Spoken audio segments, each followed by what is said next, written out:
Family's the most important thing. Ever notice how you come across somebody once in a while you shouldn't have messed with?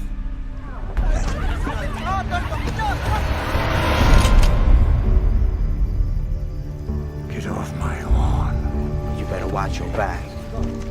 Thank you.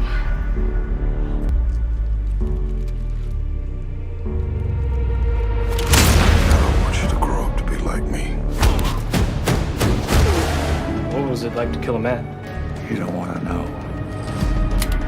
Tao and Sue are never gonna find peace in this world as long as that gang's around. What are you gonna do, Walt? Whatever it is, they won't have a chance. Clint Eastwood Jr., born May 31, 1930, is an American actor and film director. After achieving success in the Western TV series Rawhide, Eastwood rose to international fame with his role as the man with no name in Sergio Leone's Dollars trilogy of spaghetti westerns during the mid-1960s and as anti-hero cop Harry Callahan in the 5 Dirty Harry films throughout the 1970s and 1980s. These roles, among others, have made Eastwood an enduring cultural icon of masculinity. Elected in 1986, Eastwood served for 2 years as the mayor of Carmel by the Sea, California. Eastwood's greatest commercial successes are the adventure comedy Every Which Way But Loose, 1978, and its action comedy sequel Any Which Way You Can, 1980.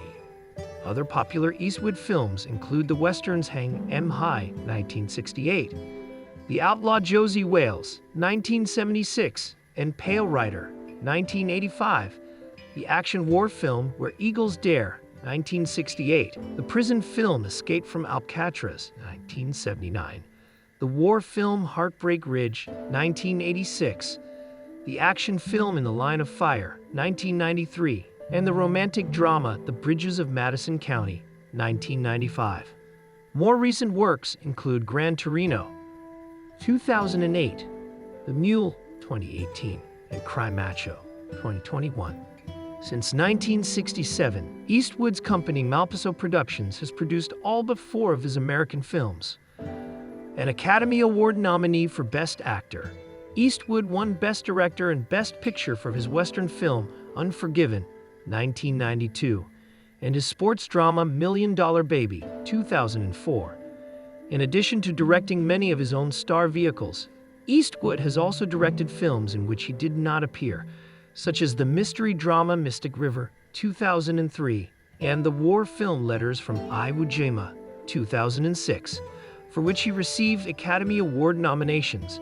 He also directed the biographical films Changeling, 2008, Invictus, 2009, American Sniper, 2014, Sully, 2016, and Richard Jewell, 2019. Eastwood's accolades include 4 Academy Awards, 4 Golden Globe Awards, 3 César Awards, and an AFI Life Achievement Award. In 2000, he received the Italian Venice Film Festival's Golden Lion Award, honoring his lifetime achievements. Bestowed 2 of France's highest civilian honors. He received the Commander of the Ordre des Arts et des Lettres in 1994 and the Legion of Honor in 2007. Early life.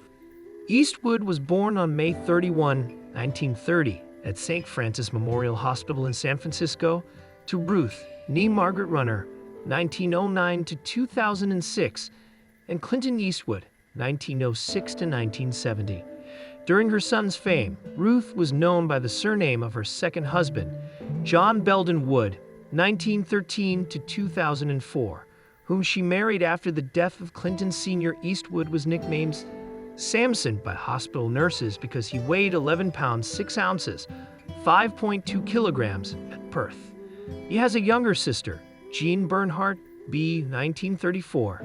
He is of English, Irish, Scottish, and Dutch ancestry. Eastwood is descended from Mayflower passenger William Bradford, and through this line is the 12th generation born in North America.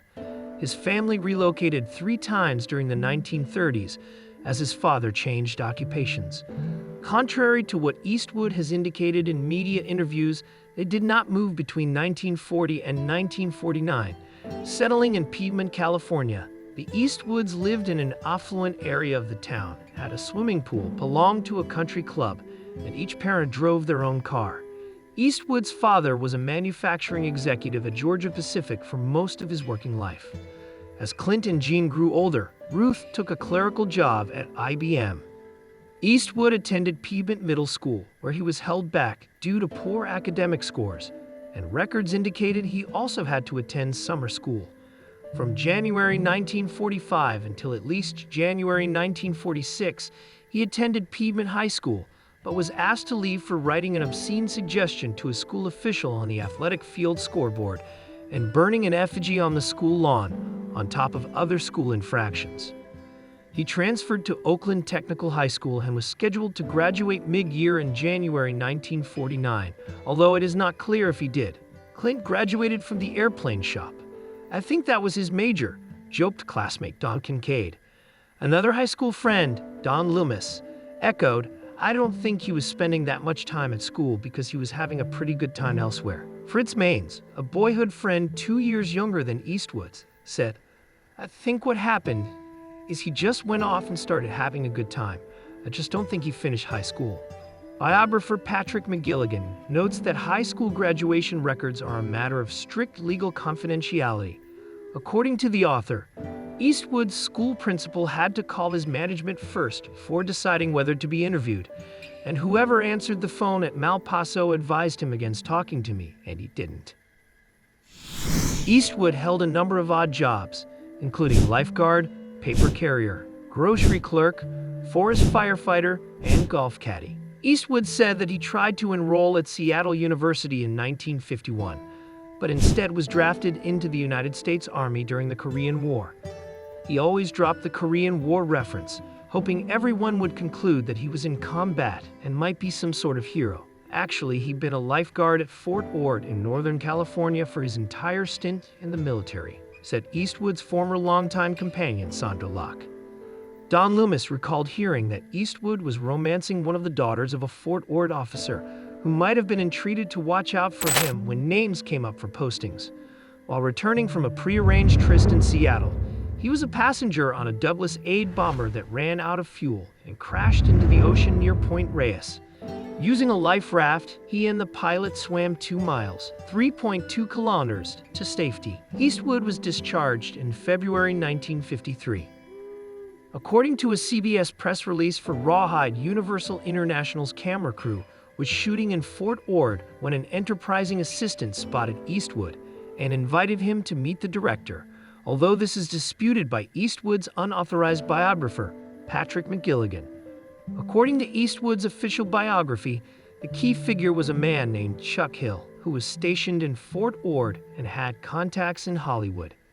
While in Los Angeles, Hill became reacquainted with Eastwood and managed to sneak him into a Universal studio, where he introduced him to cameraman Irving Glassberg.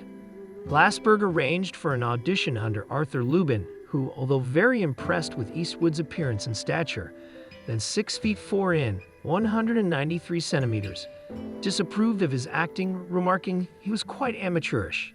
He didn't know which way to turn or which way to go or do anything. Lubin suggested that he attend drama classes and arranged for Eastwood's initial contract in April 1954 at $100 per week. After signing, Eastwood was initially criticized for his stiff manner and delivering his lines through his teeth, a lifelong trademark. In May 1954, Eastwood made his first real audition for Six Bridges to Cross, but was rejected by Joseph Pevney. After many unsuccessful auditions, he was eventually given a minor role by director Jack Arnold in Revenge of the Creature, 1955, a sequel to the recently released Creature from the Black Lagoon. In September 1954, Eastwood worked for 3 weeks on Arthur Lubin's Lady Godiva of Coventry, won a role in February 1955, playing Jonesy, a sailor in Francis in the Navy, and appeared uncredited in another Jack Arnold film, Tarantula, where he played a squadron pilot. In May 1955, Eastwood put 4 hours' work into the film, Never Say Goodbye, and had a minor uncredited role as a ranch hand, his first Western film, in August 1955 with Lawman, also known as Star in the Dust. Universal presented him with his first television role on July 2, 1955, on NBC's Allen in Movieland, which starred comedian Steve Allen, actor Tony Curtis, and swing musician Benny Goodman. Although he continued to develop as an actor, Universal terminated his contract on October 23, 1955. Eastwood joined the Marsh Agency, and although Lubin landed him his biggest role to date in The First Traveling Saleslady, 1956, and later hired him for Escapade in Japan, 1957. Without a formal contract, Eastwood was struggling. On his financial advisor Irving Leonard's advice, he switched to the Kuman Olenek Agency in 1956 and Mitchell Gertz in 1957. He landed several small roles in 1956 as a temperamental army officer for a segment of ABC's Reader's Digest series, and as a motorcycle gang member on a highway patrol episode. In 1957, Eastwood played a cadet in West Point series and a suicidal gold prospector on Death Valley Days.